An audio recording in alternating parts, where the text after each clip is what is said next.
Ini kita lanjutkan perjalanan sampai ke puncak bayangan si Gunung Manglayang itu. Ya beberapa kali istirahat, tapi si gelagat teman saya itu masih kayak tadi gitu, masih kayak yang panik, kayak yang dikejar sesuatu. Sampai saya dengar-dengar dia bilang kayak bisik-bisik gitu, kayak nangis katanya. Eh, tapi akhirnya kita sampai ke puncak. Di sana udah ada teman saya si Pak Ketu dan si Dwi udah pasang tenda satu, seperti tinggal satu lagi tenda buat saya dan dua teman saya ini. Soalnya kita dulu bawa dua tenda ya. Satu tenda bisa muat 4 orang, jadi ada satu tenda yang berdua, satu tenda yang untuk bertiga.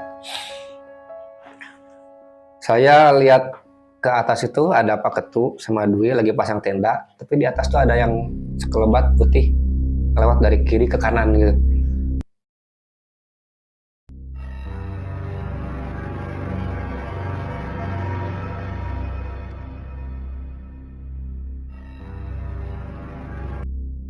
Saya positif aja, mungkin saya capek atau kenapa, mungkin ini ditinggalin kata orang Sunda mah ya. Eh, apa namanya, sugesti atau apa. Akhirnya saya cuek aja, tapi nggak lama itu si yang putih sekelebat itu balik lagi gitu dari kanan ke kiri gitu. Di sini saya udah mulai perasaan nggak enak, tapi kalau ngomong saya takutnya bikin panik orang lain gitu, bikin panik teman-teman. Akhirnya saya bisik-bisik sama si Pak Ketu. Pak Ketu, itu dari awal nyampe emang itu ada yang putih-putih yang terbang. Lu lihat juga saya? Ya iyalah, jelas banget itu. Ya emang dari tadi katanya itu dari awal saya nyampe situ emang ada yang kayak gitu. Oh, saya kan agak ciut juga ya. Baru pertama kali gitu saya ngecamp, terus ada pengalaman gangguan seperti itu gitu.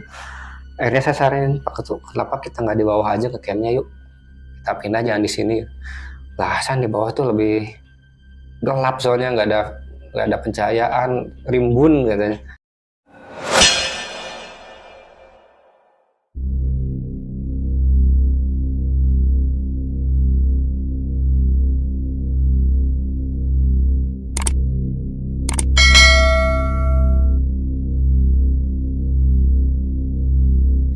Halo sahabat Deadmis, balik lagi nih sama saya Dila Fitria di acara Curi, Curhat Misteri.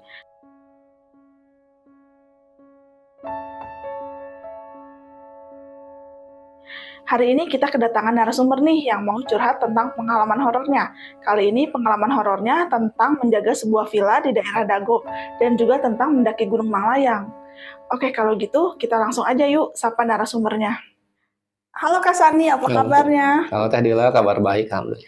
Kak Sani katanya punya pengalaman cerita horor ya? Ya ada beberapa dulu waktu saya kerja di kebun sekali kan, sambil ada villa di situ.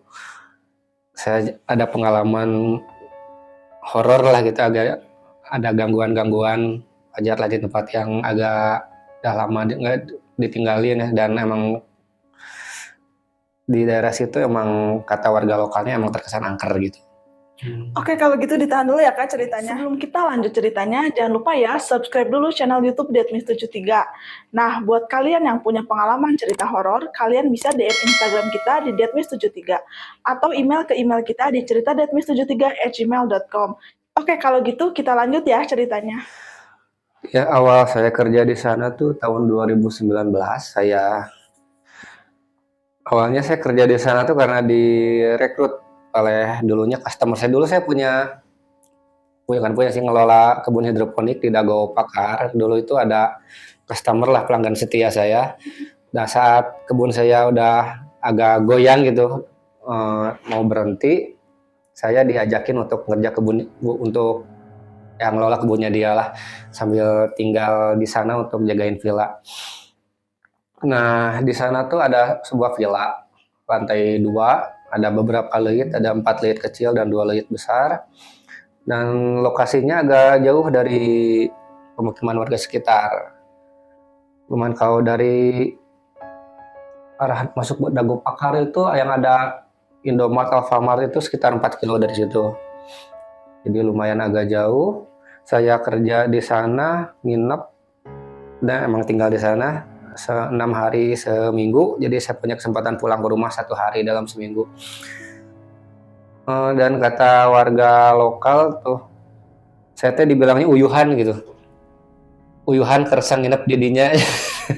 Jadi kok mau-maunya gitu nginep di sana, padahal warga lokalnya sendiri emang agak menghindari lah daerah situ gitu. Soalnya jam jam 7, jam 8 malam tuh udah sepi banget. Pokoknya lewat maghrib itu sepi. Dan jarang ada yang lewat. Ya selama saya kerja di sana, kalau siang itu ada temannya, ada 2 orang bapak-bapak warga lokal gitu yang ikut kerja di situ, dan satu lagi ibu-ibu yang tugasnya biasanya bersih-bersih sama nyemai benih tanaman gitu untuk pembibitan. Dan ya situasi, tapi kalau ini mereka kerjanya siang aja gitu. Kalau malam mereka pulang jam 5 udah meninggalkan lokasi gitu. Jadi kalau malam saya sendiri di sana. Suasananya kalau malam ya, kalau dari sunyinya gitu enak sih, banyak suara jangkrik, suara kodok gitu. Buat healing cocok lah gitu. Cuman villa ini emang saya lihat waktu dulu tuh emang jarang ada yang nginep di situ gitu. Sebulan itu kadang cuma 1 kali. Dan tiap yang nginep di situ, saya suka dengar ada keluhan lah ya, keluhan yang aneh-aneh gitu. Biasanya mereka tuh kalau malam, kan di villa itu ada dua lantai tuh. Lantai 1 itu ada ruang berkumpul lah, ada dapur, ruang makan, ada kamar mandi juga. Tapi kamar tidurnya semua di lantai 2 gitu. Tapi si tamu yang nginep itu biasanya tidurnya di lantai 1 semua. Lantai 2-nya nggak ada yang ngisi gitu. Itu selalu tiap ada yang nginep di situ, komentarnya seperti itu.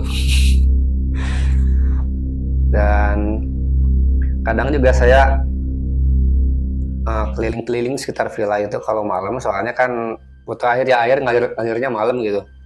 Sedangkan toran-toran itu ada di luar, ada beberapa toran, sekitar saya ada 7 itu di sekeliling villa. Kalau saya rasa-rasa si situasinya itu emang agak-agak keung sih, mana jauh dari mana-mana gitu kan, dari pemukiman warga. Cuman saya masih berani lah. Yang saya takutin cuma 2 di sana. Hewan liar, ular kayak gitu, sama orang nggak bener lah, orang jahat. Sebenarnya saya kalau masalah yang halus-halus gitu nggak terlalu mikirin, nggak terlalu takut lah ya. Bukan berarti sompral lah, cuman nggak terlalu saya ambil pusing lah. Ini teh villanya teh itu teh 2 lantai. Si lantai yang pertama tuh dindingnya dari bata gitu ya. Kalau yang lantai 2 tuh dari kayu. Si langit-langitnya juga dari kayu gitu, nggak plafon kayak gini, tapi di bawah genteng tuh langsung ditimpa sama papan kayu gitu. Jadi kelihatan kalau ke atasnya lega gitu. Dan kalau tiap saya ke lantai 2 itu selalu ngerasa ada yang liatin gitu dari atas. Emang hawanya emang nggak bikin betah gitu di situ teh.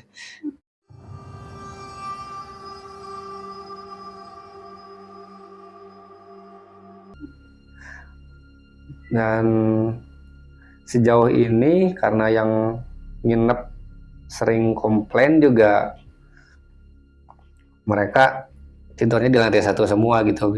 Pernah saya dengar gitu komplain waktu lewat doang gitu, ada si tamu tuh turun dari lantai 2 tuh duk duk duk duk duk naik tangga cepet-cepet gitu, kayak yang takut. Nah, gue tidur di lantai 1 aja, di lantai 2 dari tadi digangguin orang mulu. Terus ada yang jahat lagi, orang siapa? Makhluk katanya. Udah 2 kali katanya udah gue digangguin waktu tidur di situ aja. Ya akhirnya saya tahu, banyak taunya tuh dari situ, dari komplainan dari yang si customernya itu, betul, yang nginep di sana. Kalau untuk ngalamin sendiri saya belum pernah gitu diganggu secara langsung di sana. Paling gangguan yang saya alamin itu bukan berupa gangguan visual gitu, nampakin diri atau kayak gimana, tapi wangi-wangian, bunyi-bunyian gitu. Biasanya kalau saya mau tidur gitu, ada suara orang lewat, sek sek sek sek, kayak orang nginjak rumput gitu, kayak agak terburu-buru. Saya keluar, takutnya kan orang iseng ya atau orang jahat gitu mau maling atau apa. Saya keluar bawa balok kayu itu jaga-jaga, dikejar nggak ada gitu. Atau pernah juga waktu itu ada satu kelompok anak-anak muda pada nginep di situ, rencananya buat bikin film. Waktu pagi-paginya tuh mereka udah pamit mau ke lokasi tek pengambilan gambar gitu untuk filmnya. Nah waktu sorenya sekitar jam 3, jam 4 itu saya lagi ngerjain pekerjaan kebun di luar. Ada yang manggil dari villa tuh, Sani katanya. Saya inget itu teh suara Teh Sita, boleh saya sebutin namanya? Iya. Namanya Teh Sita yang nginep di situ teh. Kirain biasanya kalau minta bantuan atau apa-apa gitu, biasanya manggilnya ke saya. Waktu saya tuh langsung refleks jawab, ya Teh ada apa, sambil noleh. Ternyata dari sumber suara itu dari lantai 2 itu nggak ada siapa-siapa, cuma ada jendela kebuka sama gordennya pada melambai-lambai gitu.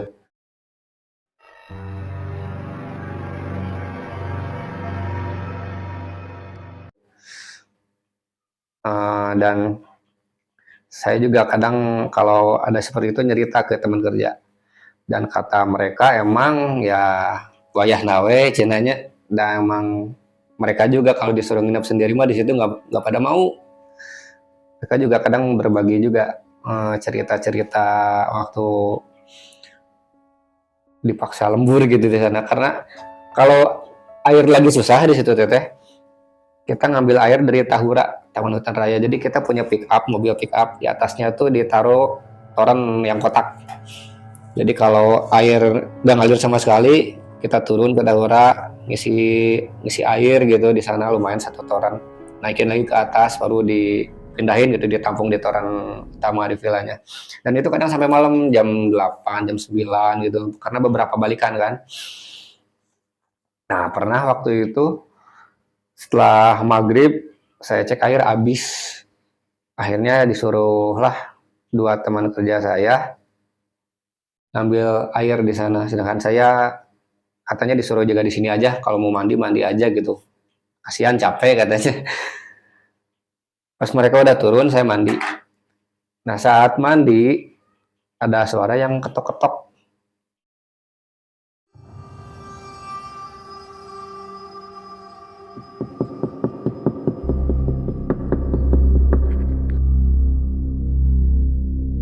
Ketok-ketok pintu villa ya.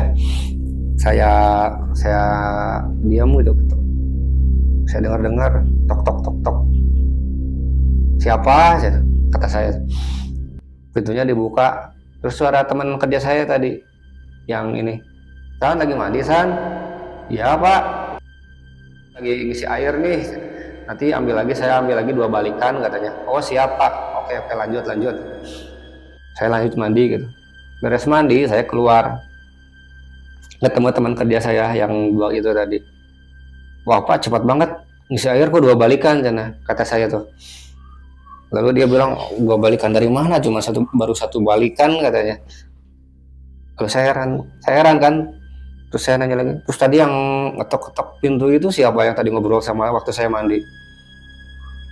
Terus dianya cuma nyengir aja. Ya udah sambil ngerangkul gitu, udah kan mungkin kamu capek gitu, udah istirahat aja nggak usah dipikirin gitu. Yang kayak gitu emang biasa di sini, nggak usah, pokoknya jangan bikin takut lah, jangan dipikirin di sini, istirahat katanya. Ya kadang kalau dipikir-pikir jadi agak ngeri juga gitu, tapi ya selama nggak aneh-aneh gitu gangguannya, saya jalanin aja gitu, lanjut di sana. Soalnya kan kalau malam di sana saya sendiri. Kadang itu kalau istirahat paling enak tuh ngopi, ngudut gitu kan, sampai jam 8, jam 9-an, kadang jam 10 saya masih di luar di parkiran tuh. Sejauh itu sih nggak ada nggak ada ya gangguan-gangguan visual gitu ya. Cuman yang pernah ngalamin gangguan visual itu teman saya itu setelah saya keluar. Setelah saya keluar gitu mengundurkan diri dari sana, ketemulah saya sama teman kerja yang waktu dulu tuh disuruh ngeganti saya di sana. Disuruh nginep. Dia cerita waktu itu dia ada nemenin tamu lah di sana, ada yang nginep. Lalu standby di parkiran di tempat biasa saya ngopi, nongkrong di situ sampai jam 10 kan. Kan di situ jalannya agak nanjak, terus di sampingnya tuh banyak rumpun-rumpun bambu. Katanya ada yang merah-merah terbang di situ tuh, terbang pakai baju merah. Kang Sani pernah nggak waktu itu ngalamin atau ngelihat kayak itu? Nggak pernah kalau lihat-lihat gitu saya. Cuman kalau ada yang lain gitu, orang pekerja yang lain nginep di sana biasanya ngelihat sesuatu gitu.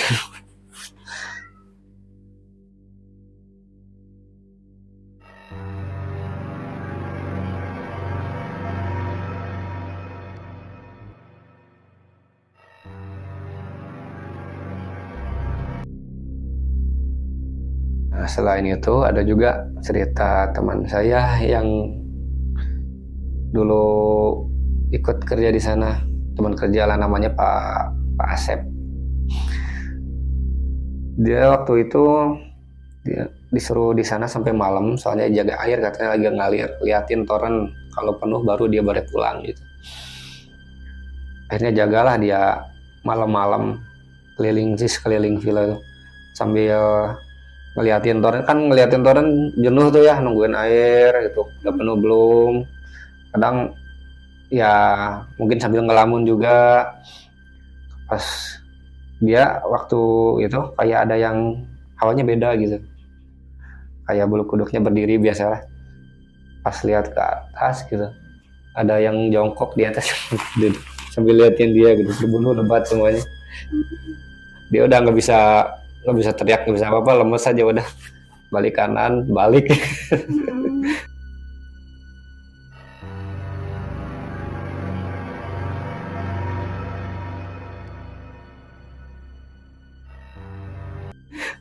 Ya itulah cerita dari teman-teman saya yang kerja di sana. Sebelumnya saya juga di apa ya namanya teh, diwanti-wanti itu sama tokoh masyarakat di daerah sana lah, namanya Kidalang. Waktu saya main ke warungnya gitu, ada bos saya juga di situ. Dia sempat nanya ke saya tuh, Asep teh no ayeuna nu di ditu nu nginep ngajaga pilana bapak anu gitu. Iya, iya Ki, kunaon gitu Ki, kata saya teh. Sama siapa nginep di sana katanya. Ya saya jawab ya sendiri Ki, kalau siang mah yang lain pada pulang gitu. Oleh uyuhan sana, nggak ada temennya gitu di sana yang nginep gitu, nggak ada Ki. Yang lain mah pada pulang, mungkin udah pada berkeluarga, ada anak istri di rumah. Akhirnya saya aja yang jaga di sana gitu.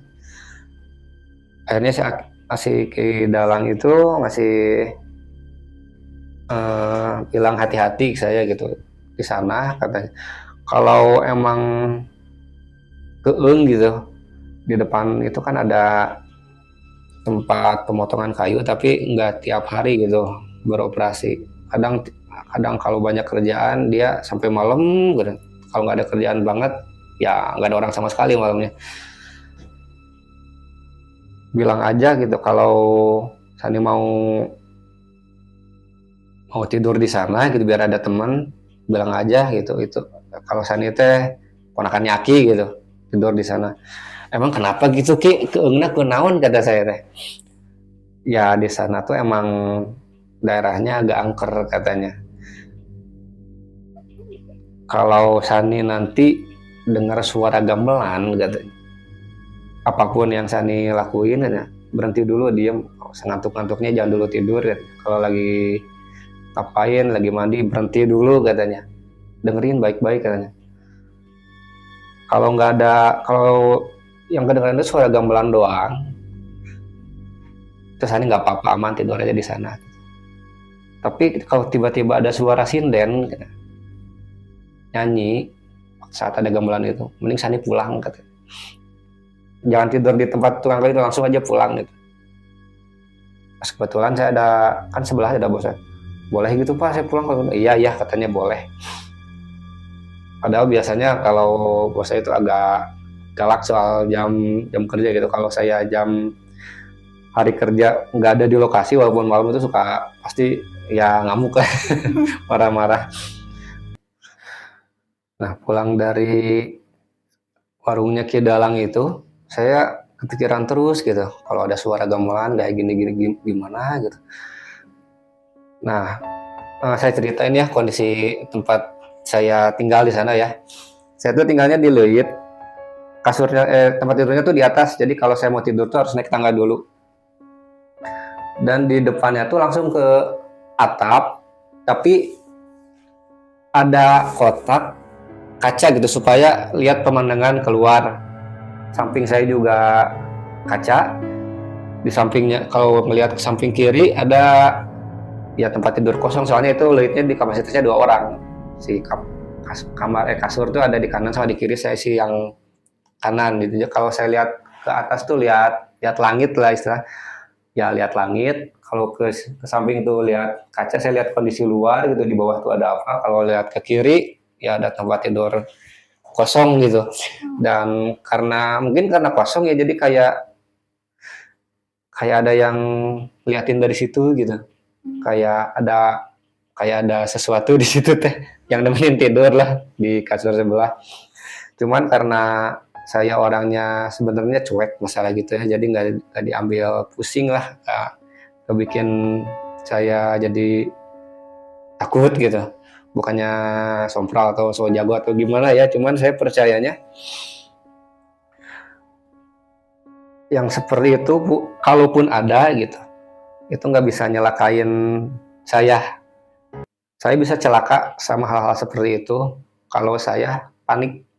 Misalnya saya lihat atau ngalamin gangguan gitu, lalu saya lari, kepleset, jatuh, itu saya celaka. Nah, cara saya supaya menghindari dari celaka itu ya saya pikirnya rasional aja gitu. Bahwa yang seperti itu tuh nggak akan bikin saya celaka lah. Jadi ngapain takut gitu. Nah, kalau cerita dari pekerja yang di sana, ibu-ibu satu orang kan di sana, tugasnya selain nyemai tanaman tiap hari Jumat, dia itu tugasnya bersih villa semuanya, lantai 1 lantai 2 semuanya bukannya harus bersih, dan sekitar villanya juga harus bersih. Tapi dia tuh kalau saya nggak ada di sekitar villa itu gitu, dia nggak mau gitu. Pokoknya semua pintu harus dibuka, dan kalau dia beres-beres dari lantai 2, saya tuh harus kelihatan gitu. Seenggaknya saya ada di parkiran, kalau dia ngeliat dari jendela ke parkiran itu ada orang, ada saya gitu. Jadi nggak mau dia kalau nggak ada orang sama sekali di sekitar villa itu. Tiap hari Jumat jadwal dia beres-beres villa.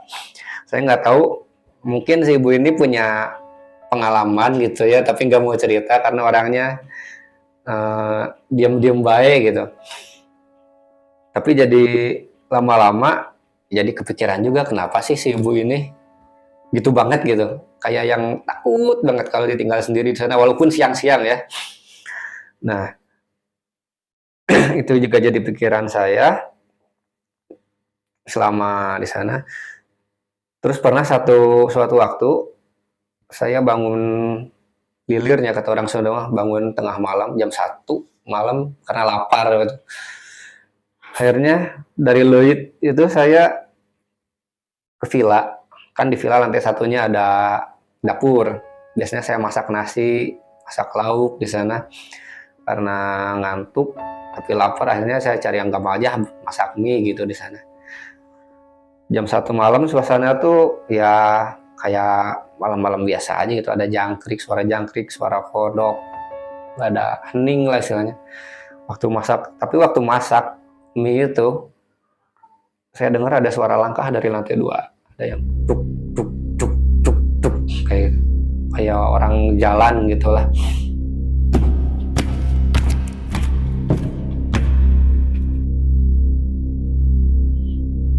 Sempat kaget gitu, sempat ngorejat lah kata orang Sunda mah. ada apaan ini, pengen gitu lihat ke atas ada apa, tapi ya ngapain gitu. Kalaupun ada orang yang misalnya maling atau apa gitu, ya saya yang takut itu, takut celaka gitu. Jadi tiap ada sesuatu di lantai 2 malam-malam gitu, saya udah diem aja gitu, cuek. Toh selama ini nggak ada yang barang-barang yang hilang, nggak ada apa-apa gitu, nggak ada ganggu berlebihan juga sama saya, ya udah gitu aja. Cuman saya ingat kejangan dari teman kerja saya di sana, namanya Pak Didi, warga lokal. Dia bilang gini, emang di mana-mana itu yang kayak gitu emang ada katanya.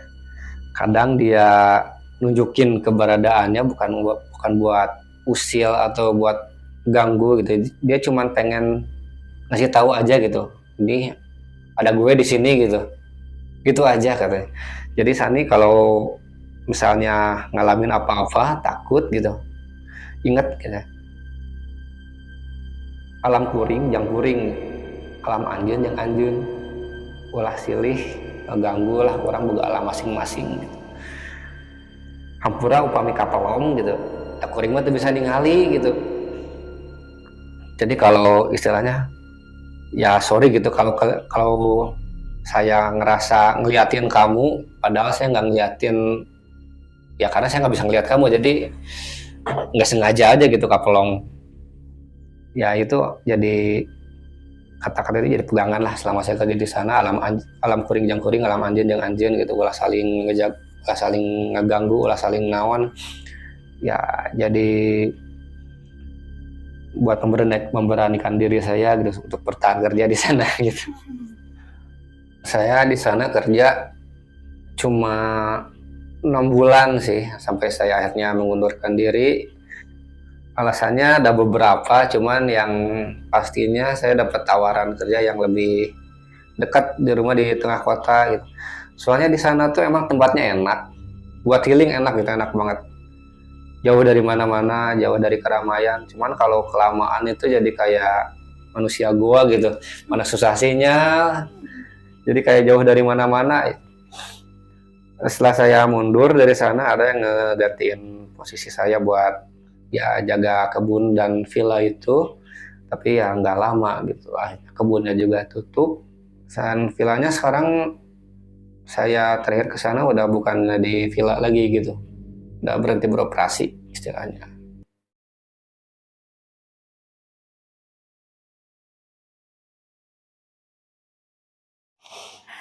Kak Sani, aku dengar ceritanya lumayan serem juga ya villanya. Ini tuh lokasinya kalau dari Dago Pakar jauh nggak sih? Ya pokoknya sebelum tebing keraton lah dari situ. Oh, sebelum tebing keraton. Iya. Terus kalau misalnya dari cerita ini aku bisa nangkap berarti villa ini beneran luas ya? Ya villanya nggak terlalu gede, tapi emang tanahnya luas banget. Jadi dari Warung Bandrek tuh ada jalan bercabang tuh, yang ke kiri ke tebing keraton, kanan Bumi Herbal Dago.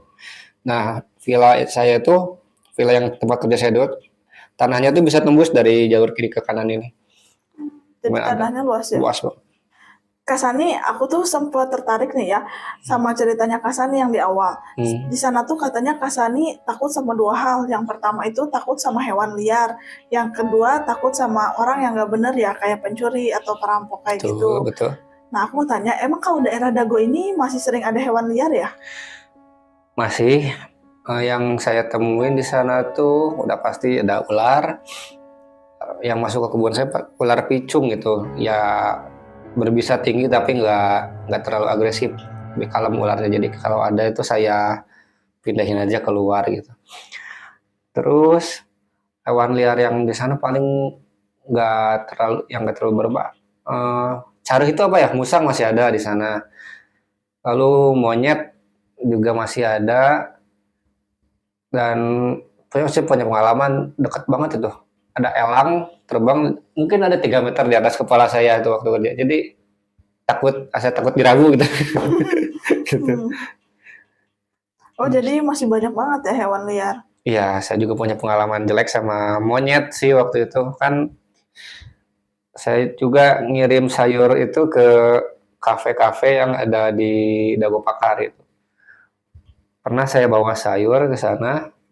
Kesalahan saya itu kesalahan ada di saya sih, udah diingetin kalau ke sana jangan jangan bawa kresek. Kalau bawa barang masukin ransel aja. Soalnya monyet di sana udah pada berani ngambil yang ada di kresek itu, dia kira makanan pasti. Ya saya bawa kresek. Di tengah jalan ketemu kawanan monyet lah. Malang ngalangin jalan itu. Ada ketuanya tuh yang gede, yang babonnya itu langsung ngeliat ke saya. Ngejar itu. Saya langsung lari jatuh. Gitu. Oh, banyak banget ya Iya, hewan-hewannya. ya masih. Oh, kalau di sana itu kalau kan Kak Sani ini tidur 6 hari ya dalam 1 minggu. 1 hari pulang. Ya, betul. Jadi tiap hari itu masak atau gimana, Kak? Kalau di sana masak nasi sendiri, masak lauknya sendiri. Kalau lagi malas paling saya turun ke bawah itu ke terminal Dago, jajanan banyak di sana gitu. Jadi bisa disimpulin memang si villa ini tuh jauh lah dari pemukiman gitu Ya, betul. Jauh dari mana-mana. Kalau tengah malam saya mau ngerokok gitu, dulu kan saya masih ngerokok. Korek habis atau rokok habis, wah itu jauh banget saya beli koreknya. Dari semua rentetan pengalaman horornya di villa ini ya, yang paling serem itu menurut Kak Sani yang mana, Kak? Yang paling serem menurut saya pribadi itu waktu saya diajak ngobrol waktu pas mandi itu. Saya kira itu teman kerja saya padahal bukan gitu. Jadi sampai sekarang kadang kepikiran itu siapa yang ngajak ngobrol saya gitu. Istilahnya menyerupai mungkin ya. Mungkin saya nggak paham itu kenapa. Yang jelas yang saya alamin ya seperti itu gitu. Tapi suaranya sama persis kan? Sama persis. Logatnya juga sama. Tapi udah dipastikan bukan ya temennya gitu. Bukan dia. Iya ya. Nah, Kak Sani, aku tertarik nih ya sama 2 sosok yang tadi disebutin ya, yang katanya penunggu villa ini. 2 orang teman Kak Sani pernah ngeliat nih, yang pertama sosok perempuan berbaju warna merah ya. Betul. Nah, yang kedua itu sosok berbulu yang lagi jongkok ya tadi kalau nggak salah. Ya bisa kita sebut ini tuh genderuwo ya. Ya mungkin seperti itu karena saya nggak lihat langsung jadi saya juga nggak bisa menyimpulkan gitu. Nah, untuk yang kuntilanak sendiri sebelumnya pernah ada yang ngeliat atau gimana sih? Atau teman Kak Sani aja gitu? Teman saya aja sih. Saya nggak pernah lihat dan saya cuman dengar cerita itu dari dia gitu. Jadi ini yang ngeliatnya perempuan atau laki-laki? Oh. Perempuan, betul. Jadi lewat aja nih si perempuan berbaju merahnya ini atau gimana? Jadi dia melayang aja gitu di rumpun-rumpun bambu di sana. Ini setelah Kak Sani ini keluar kerja? Ya betul. Katanya sempat nanya emang dulu selama kerja di sana nggak pernah gitu lihat yang seperti itu gitu. Ya saya konfirmasi saya nggak pernah lihat gitu. Berarti intinya bukan Kak Sani aja yang merasakan ya, baik itu temennya Kak Sani, tamu, terus banyak juga ya yang merasakan di sana. Iya, malah mereka merasakannya lebih dari saya gitu. Karena mungkin kalau Kak Sani kan punya prinsip teguh tadi ya, bahwa istilahnya alam mereka kan berbeda. Iya, betul. Saya juga penasaran nih tentang suara gamelan. Kalau di sana itu katanya kalau misalnya ada sinden harus pulang. Ya, kalau kata Ki Dalang waktu itu ngasih tahu ke saya seperti itu. Itu mitosnya ya? Ya, mitosnya. Tapi Kak Sani sendiri belum pernah nggak dengar suara gamelan di sana? Ya, alhamdulillah selama 6 bulan saya kerja di sana belum pernah. Mungkin mitos yang berkembang di masyarakatnya seperti itu ya, bisa jadi seperti itu. Oh ya Kak Sani, kan ini tentang villa cukup menyeramkan juga ya buat saya. Soalnya ya memang namanya villa, tempat yang istilahnya jarang dihuni atau sesekali dihuni. Ya Kak Sani ini termasuk orang yang berani lah istilahnya di sebuah rumah yang jarang, maksudnya tadi kan tamunya disebutkan ya dalam sebulan cuma sekali. Iya, paling segitu. Termasuk berani juga nih Kak Sani. Nah, selain yang tadi diceritakan, ada pengalaman horor lainnya nggak? Ada pengalaman saya waktu tahun sekitar 2011 atau 2012 ya. Ini waktu saya mendaki di Gunung Manglayang. Waktu itu saya ngambil jalur dari Kiara Payung, baru Berem, lalu ngecamp di Puncak Bayangan atau Puncak Timur di Gunung Manglayangnya di situ. Ini jadi ceritanya tentang pendakian gunung? Pendakian gunung, dan kebetulan waktu itu kita start mendaki itu malam jam 8. Ya. Berapa orang nih Kak Sani? Ada 5 orang dan yang pernah kesana yang tahu jalur itu cuman 2 orang, salah satunya saya gitu. Itu yang pendakian saya yang kedua ke situ. Hmm. Jadi waktu itu kita sebenarnya teman komunitas airsoft sih, 5 orang waktu itu lagi pada ngumpul.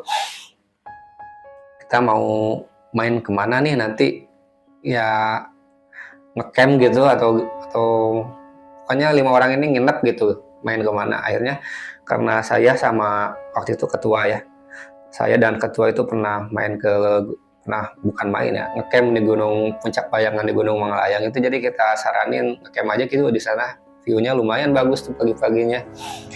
Akhirnya pada setuju. Kita tentukan itu harinya kapan, kita kita list kebutuhan apa aja gitu yang perlu kita sewa atau kita bawa di sana. Akhirnya di hari H-nya kita udah ngumpul di rumah Paktu waktu itu di Pati Ukur di DU di Sekeloa namanya. Kita 3 motor 5 orang on the way ke Gunung Mangalayang. Jalurnya tuh kita ambil jalur lewat Kiara Payung baru Berem. Yang pernah ke sana mungkin tahu ya, di sana ada warung terakhir lah sebelum kita naik ke Gunung Mangalayang. Di sana kita bisa nyimpan motor, parkir di sana aman. Dan dari warung itu kita jam 8 malam start. Oh, mulainya malam ini? Mulainya malam, naiknya malam. Soalnya waktu kita pertama mendaki itu mulainya jam 4. Seingat saya jam 4. Di jalan itu sebelum puncak itu udah maghrib loh, udah gelap. Tapi nggak ada masalah, nggak ada kendala apa-apa, aman-aman aja. Nah yang kedua ini kita start malam jam 8 malam. Sebelum kita naik seperti biasa kita briefing, kita berdoa, kita saling ngingetin gitu yang lain kalau kita itu lagi bertamu ke tempat orang, tolong jangan gegabah, jangan sompral, jangan berisik, jangan ngeganggu yang punya tempat ini gitu. Akhirnya kita mulai start, 5 orang ini naik ke atas ke puncak Gunung Mangalayang.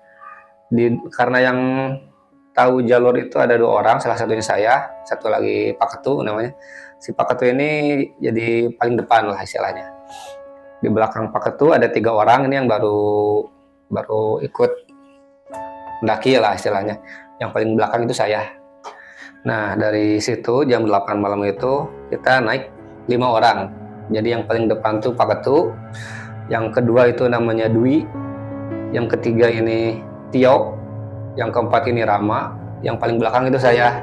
Jadi karena saya hafal jalur, supaya ditaruh di depan dan di belakang biar aman gitu. Nah karena si 2 orang di depan saya ini, si Tio dan Rama ini, sorry asompral gitu, gak bisa diem, ketawa-ketawa mulu, berisik gitu.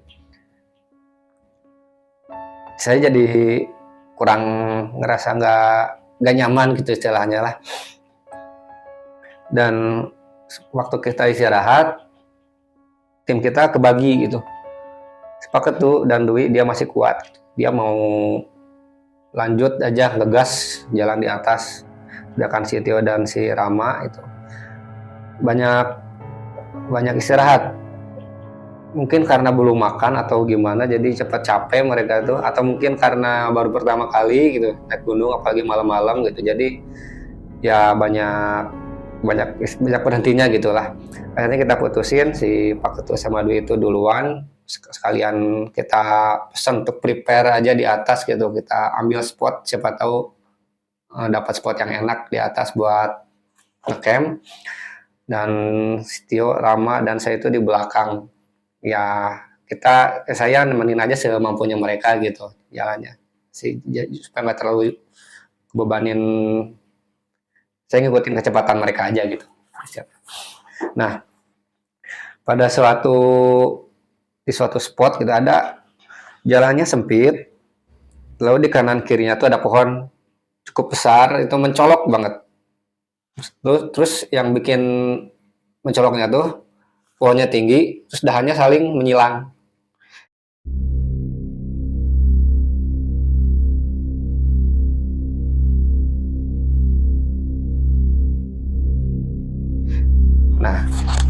dua orang di depan saya ini, si Tio nih namanya, dia bilang gini, wah berhenti dulu nih bos, ini ada pohon dua, dahatnya nyilang, ini kayaknya gerbang portal gitu ke dunia lain. Dari situ saya udah ngerasa, wah ini emang gak bener nih, gak akan beres. Akhirnya saya inisiatif, saya salib dua orang itu, gue aja yang di depan biar cepat gitu, supaya orang-orang ini tuh fokus ngikutin saya, bukan fokus apa ya, kayak sompral, banyak omong gitu, banyak ketawa-ketawa gitu, supaya mereka ya ngikutin aja gitu saya. Akhirnya saya lewatin dua orang itu, lalu dia bilang, oh kalem atusan gitu, bawa enjoy aja gitu, namanya juga hiking gitu, harus dibawa enjoy gitu. Ketika saya ngelewatin pohon itu, waktu saya ngeduluin dua teman saya itu, saya salib lah istilahnya, si Tio bilang, San jangan main serobot aja, itu ada akar gantung.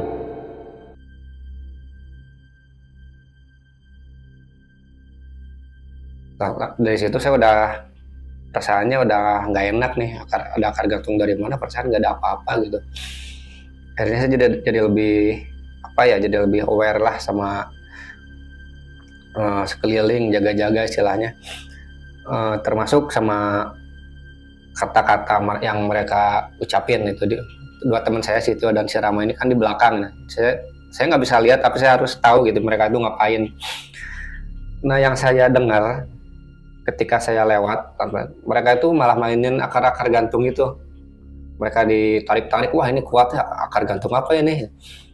Pas makasih Rama malah ini ngomong, loh kok jadi kayak ijuk katanya. Lalu pas abis itu mungkin mereka lihat ke atas, abis itu udah diem, langsung ngejar saya ke depan. Ayo biar cepet nyampe katanya.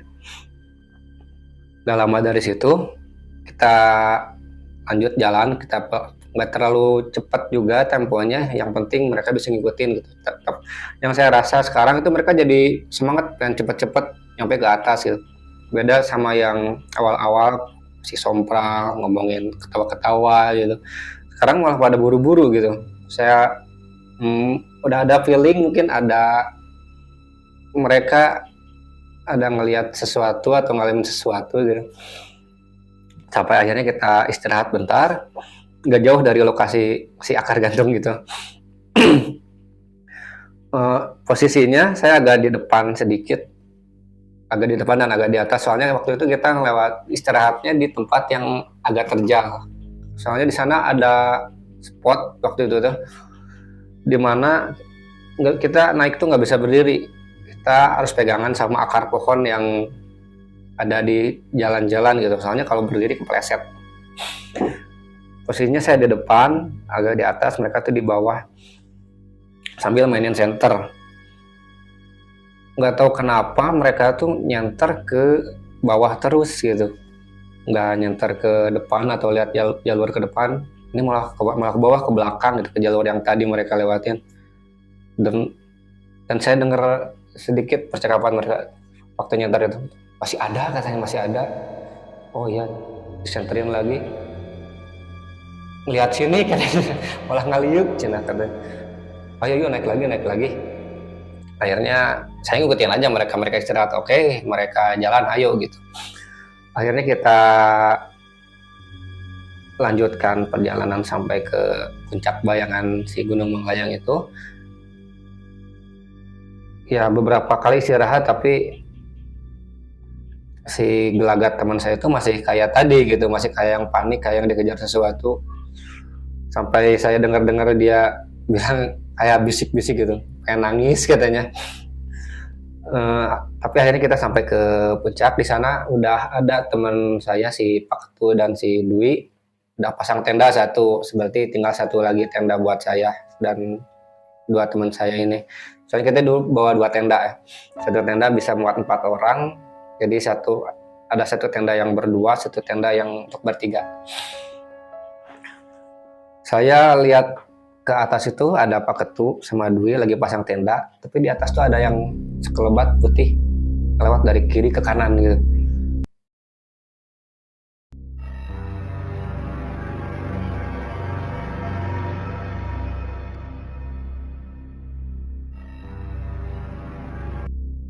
Saya positif aja, mungkin saya capek atau kenapa, mungkin ini ditinggalin kata orang Sunda mah ya. Eh, apa namanya, sugesti atau apa. Akhirnya saya cuek aja, tapi nggak lama itu si yang buat di sekolah batu itu balik lagi gitu dari kanan ke kiri gitu. Di sini saya udah mulai perasaan nggak enak, tapi kalau ngomong saya takutnya bikin panik orang lain gitu, bikin panik teman-teman. Akhirnya saya bisik-bisik sama si Pak Ketu. Pak Ketu, itu dari awal nyampe emang itu ada yang putih-putih yang terbang itu. Lu lihat juga saya gitu. Ya iyalah, jelas banget itu. Ya emang dari tadi katanya itu dari awal saya nyampe situ emang ada yang kayak gitu. Oh, saya kan agak ciut juga ya. Baru pertama kali gitu saya nge-camp, terus ada pengalaman gangguan seperti itu gitu. Akhirnya saya saranin Pak Ketu, kenapa kita nggak di bawah aja ke campnya yuk? Kita pindah jangan di sini. Lah, San di bawah tuh lebih gelap soalnya nggak ada pencahayaan, rimbun katanya. Mending di sini aja nggak apa-apa, agak nggak enak tapi seenggaknya di sini nggak gelap lah, masih ada cahaya bulan gitu. Ya udah oke. Akhirnya ya saya ikut aja gitu, kata sepakat.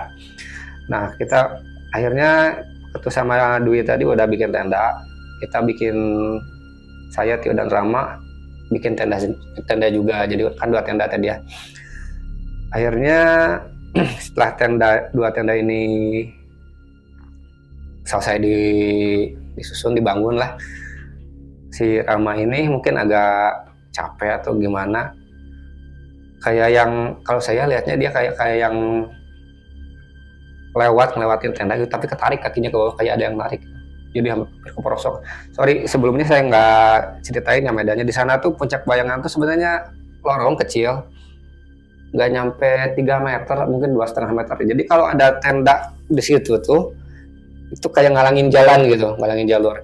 Kalau ada yang mau lewat itu harus permisi dulu, di mapai apa namanya, melipir di pinggir tenda gitu, pasti kelihatan. Nah pas si Rama itu ngelewatin tenda, dia kayak terperosok gitu, gue langsung refleks lah ya, ya saya pegang tangannya, mau ditarik kok agak berat gitu. Saya bilang, Ram eta sukuna napak, cek saya itu kakinya napak ke tanah, jangan apa menjuntai gitu. Iya bentar, udah pias mukanya tuh, udah putih, emang orangnya putih, makin pas pucat makin putih makin pias. Saya tarik akhirnya sama 2 orang, nah dia tarik berhasil ditarik gitu ya. Pasti tanya kenapa, enggak dia cuma kepleset aja gitu katanya. Akhirnya dia si Rama sama si Tio ini ya apa namanya, jadi berdua aja terus gitu, kayak yang takut gitu. Kalau mau berbaur tuh kayak ada yang aneh gitu rasanya tuh, kayak yang beda lah orangnya. Gimana sih orang yang panik. Akhirnya mereka berdua satu tenda, saya si Pak Ketu sama si Dwi satu tenda gitu. Setelah kita masuk tenda tidur itu nggak ada kejadian apa-apa, nggak ada kejadian aneh di situ. Nah setelah paginya kita berkemas seperti biasa, udah sarapan, beres-beres, ya ninggalin sampah hasilnya, kita berkemas tenda, kita turun. Selama turun karena pagi-pagi ya nggak ada kejadian yang aneh, semuanya berjalan lancar gitu. Nah di bawah ini setelah kita nyampe warung, baru si Tio dan si Rama bercerita soal kejadian di tempat yang kata mereka itu ada akar gantung. Jadi waktu mereka narik-narik akar gantung itu, akar gantungnya tiba-tiba jadi seperti ijuk. Ketika dia penasaran kan, kok ada ijuk menjuntai gitu dari pohon. Waktu dilihat ke atas itu ada ya teteh mungkin ya, kita sebutnya teteh aja ya. Rambutnya panjang menjuntai, dia duduk di dahan yang bersilang gitu. Rambutnya panjang menjuntai sampai bawah, itu yang mereka mainin.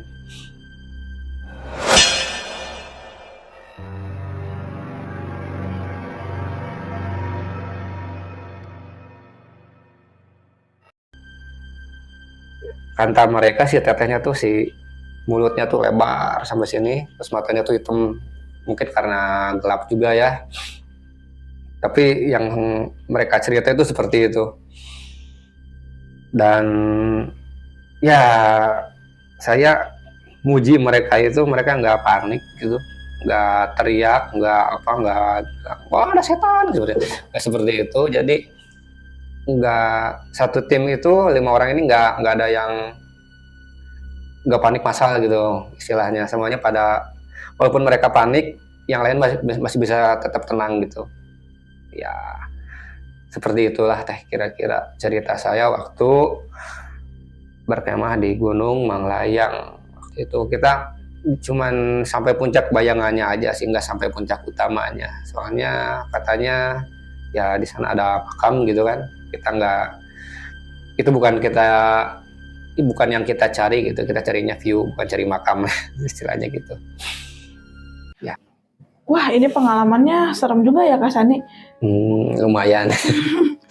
Nah, yang aku penasaran nih ya, tadi aku benar-benar nyimak nih pas yang temennya ini, mereka itu ngelewatin pohon. Sementara Kak Sani sendiri nggak lihat ya kalau misalnya di situ itu ada akar. Ya nggak, sama sekali emang nggak ada itu. Nggak ada. Jadi istilahnya penglihatan mereka aja ya. Iya, kalau saya ngelihatnya nggak ada. Nah, akar itu kan sempat ditarik nih ya sama 2 orang teman Kak Sani. Bener.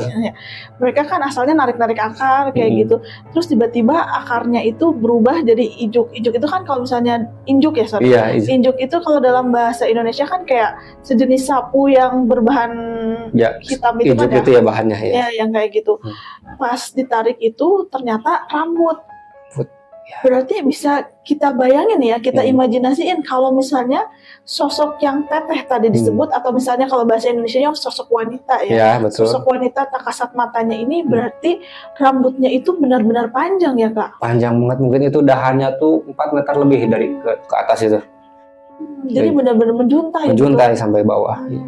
Teman kakak ini ngelihat nggak sih Kak? Maksudnya ngelihat sosoknya, maksudnya mukanya gitu? Iya, kan waktu setelah tarik itu dia bilang, wah kokoh ini, apa ya yang di atas tuh dari mana nih si ijuk si akar gantung tuh, di center sama dia di atas. Ternyata ya ada si teteh lagi duduk gitu kayak berayun di dahan itu sambil senyum ke bawah, senyumnya lebar gitu. Senyumnya lebar gitu. Istilahnya kayak terbelah gitu mungkin. Ya mungkin kayak ngerobek bibirnya tuh. Robek. Ya. Kan dari situ sempat dengar juga nih aku, teman Kak Sani ini kan setelah ngelihat itu langsung jadi pendiam. Ya betul. Jalan tuh mereka berdua jalan. Nah dari situ mereka itu bawa senter kan. Ya. Nah tadi sempat aku dengar teman Kak Sani ini kalau nggak salah nyenterin ke arah bawah juga belakang. Ya benar. Nah itu di situ ngelihat sosok lagi temennya Kak Sani ini. Itu ngelihat sosok yang tadi, yang si teteh itu masih ada di situ ternyata, dan ngelihat itu apa, menoleh gitu ke arah dia. Mengikuti istilahnya. Ngikutin, nggak cuman waktu nyantar ke belakang itu spot yang ada akar gantung di penglihatan mereka itu. Kebetulan nyantar di situ dan masih ada di situ. Sosoknya nggak menghilang berarti ya, bisa dikatakan. Nah setelah itu kan jalan ya menuju Puncak Bayangan. Di Puncak Bayangan ini Kak Sani sendiri untuk melihat untuk pertama kalinya. Bener. Akhirnya nih ya melihat secara visual. Nah melihat sosok itu, ini sosok yang sama atau beda sih kelihatannya? Kalau saya rasa beda, soalnya ini bentuknya kayak kain tapi transparan gitu. Bukan sosok menyerupai manusia atau menyerupai hewan, itu cuman kayak kain aja gitu, kayak asap lah istilahnya. Jadi dari satu pohon terbang ke pohon lainnya. Iya betul. Terus kembali lagi sosoknya. Balik lagi ya gitu. Bolak-balik istilahnya dia. Itu saat itu sekali atau misalnya setelah beberapa jam kemudian sempat melihat lagi atau enggak? Setelah waktu awal pertama lihat ya balik dari kiri ke kanan, dari kanan ke kiri. Udah itu lama nggak nongol lagi dia. Tapi kadang-kadang dia nongol lagi gitu. Jadi berkali-kali ya. Kalau tadi yang namanya Pak Ketu juga melihat ya sosok ya ini. Udah konfirmasi ternyata bukan saya aja gitu yang lihat, bukan halusinasi lah istilahnya ya. Ternyata emang ada gitu. Ada ya. Nah Kak Sani, sebelum podcast kita tutup, ada pesan dan kesannya nggak nih? Ya pesan saya sih jangan takut ya sama hal-hal seperti itu. buat yang percaya mereka ada ya mungkin mereka memang ada gitu. Tapi seperti yang saya bilang tadi, yang mereka itu nggak akan, saya yakin mereka itu nggak akan bisa bikin kita celaka. Yang bisa bikin kita celaka itu adalah kepanikan kita sendiri. Karena kita takut, kita panik, dan orang panik itu pasti bertindak bukan berdasarkan logika gitu, berdasarkan refleks, dan itu rawan untuk melakukan kesalahan yang akhirnya berpotensi celaka seperti itu. Betul sekali ya, sepertinya emang seperti itu ya. Kadang karena kita udah ngelihat, kita ngerasa panik, kita ngerasa Ya, takut, sampai betul. akhirnya terjadi sesuatu yang tidak diinginkan. Ya. Nah, kayaknya ada yang ketiga nih, karena saya tahu nih Kak Sani ini sempat viral ya. Gimana Kak, pesan dan kesan yang ketiganya nih? Asap rokok menghalangi ketampananmu. Mantap, itu viral ya di meme komik. Terima kasih ya Kak Sani sudah mampir ke Deadmiss ya. Mohon maaf Sama-sama. misalnya ada kekurangan dan kesalahan baik dari penyampaian ataupun pertanyaan dari saya. Semoga Kak Sani sehat selalu dan sukses berkebun ya. Amin. Terima kasih juga pada Teh Dila udah mengundang saya ke Deadmiss 73 ini. Ya, siap. Sukses selalu Kak Sani. Amin. Terima kasih banyak. Terima kasih buat kalian yang sudah mendengarkan dan menonton acara ini sampai selesai. Mohon maaf apabila masih banyak kekurangan karena kami adalah YouTuber pemula yang terus belajar setiap harinya untuk menghasilkan karya yang lebih baik. Sampai jumpa di acara curi selanjutnya bersama saya Dila Fitria. Rasakan, lihat, dan dengarkan. Mereka ada di sekeliling kalian.